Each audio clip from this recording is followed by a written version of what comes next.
नमस्कार। मैं तमाल मोइत्रा एस्ट्रो तमाल फिर से लेकर आ गया हूँ दिनांक 9/3/2021 मंगलवार के लिए एस्ट्रोलॉजिकल क्रिया और शुभ अंक। एस्ट्रोलॉजिकल क्रिया अगर लगातार आप करते जाइएगा तो जीवन में बहुत सा कठिनाई से आप लड़ने का आप में क्षमता पैदा होगा। मानसिक रूप से मजबूती आएगा और सेल्फ कॉन्फिडेंस का विकास होगा। लेकिन लगातार इसको करना है, प्रत्येक दिन का प्रत्येक क्रिया को करना है। ये ज्योतिष का एक प्राचीन पद्धति है, प्राचीन पद्धति का प्रयोग के ऊपर आधारित क्रिया है।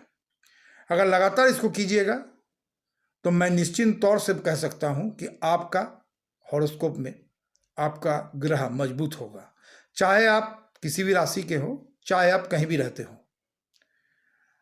आपका जीवन में ग्रह का जो इफेक्ट है वो अशुभ और शुभ दोनों ही पड़ता है। जो ग्रह आपका जन्म चक्र में अशुभता लिए हुए है उसको अशुभता, जब उसका दशा महादशा आता है तब उसको अशुभता आप पर पड़ता है, या संचारण में जब गोचर करता है, गोचर में संचारण में जब ग्रह घूमता रहता है, राशि परिवर्तन करता है, तो आपका हॉरोस्कोप के हिसाब से अगर शुभ में है या आपको जन्म के समय में वो शुभ में था तो आपको शुभता प्रदान करता है।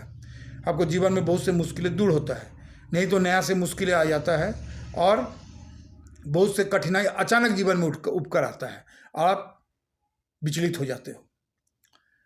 इसलिए मैं इस क्रिया को लाया कि अगर लगातार आप इसको प्रत्येक दिन का क्रिया करते रहिएगा तो आप में मानसिक रूप से शांति आएगा, मानसिक रूप से आप लड़ने के लिए आपका पास ताकत आएगा, सेल्फ कॉन्फिडेंस में विकास होगा, जीवन में बहुत से कार्य सरलता पूर्वक बन जाएगा।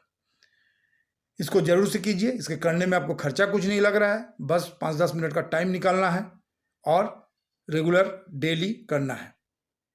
ग्रेजुअली आपको ग्रह मजबूत होगा। आप चाहिएगा कि एक दिन में कोई कुछ होता नहीं है। लगातार 2-3 महीना कीजिएगा तब आपको समझ में आएगा कि अब मेरा ग्रह जो है वो मजबूती ले आ रहा है, अनुभव में आपको आएगा। ठीक है। अब दिनांक 9/3/2021 के लिए जो मैं एस्ट्रोलॉजिकल क्रिया लाया हूँ, ये 2 एस्ट्रोलॉजिकल क्रिया मैं लाया हूँ।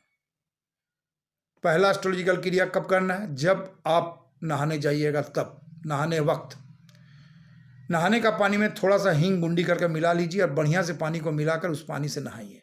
उसके बाद आप साबुन से नहा लीजिएगा। ठीक है, रगड़ के पहले हींग वाला पानी से नहा लीजिए, फिर आप साबुन से नहा लीजिए, कोई दिक्कत नहीं है।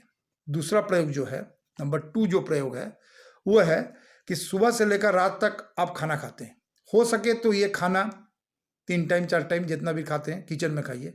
अगर संभव नहीं है तो 1 टाइम का खाना तो कम से कम किचन में खाइए ही खाइए कल का दिन। बस ये छोटा सा 2 क्रिया करना है आपको। अब शुभ अंक, एक स्क्वायर पेपर लीजिए, सादा भी चलेगा, रोलिंग भी चलेगा, लेकिन कुछ छपा हुआ नहीं होना चाहिए, कुछ लिखा हुआ नहीं होना चाहिए। एक लाल कलम लीजिए और उस कलम में से उस पेपर पर बीच में 369 लिखिए और लाल पेन से उसको घेरा कर दीजिए। घेरा करने के बाद 24 घंटे के लिए अपने पास रखिए। दूसरा दिन, दूसरा शुभ अंक जब लिखिएगा, बीच से उसको फाड़ दीजिए, कोई भी पेड़ या पौधा के नीचे रख दीजिए या शुद्ध स्थान में छोड़ दीजिए। बस ये छोटा सा ही 2 क्रिया आपको कल करना है, एस्ट्रोलॉजिकल क्रिया और शुभ अंक लिखना है। इससे क्या आपको पॉजिटिविटी मिलता है शाम को आप बताइए, दूसरों को करने के लिए प्रेरित कीजिए और मेरे चैनल को लाइक कीजिए और सब्सक्राइब भी कीजिए, क्योंकि मुझे उत्साह भी मिला करने के लिए। ये एक रिसर्च बेस्ड क्रिया है। बस इतना ही, धन्यवाद।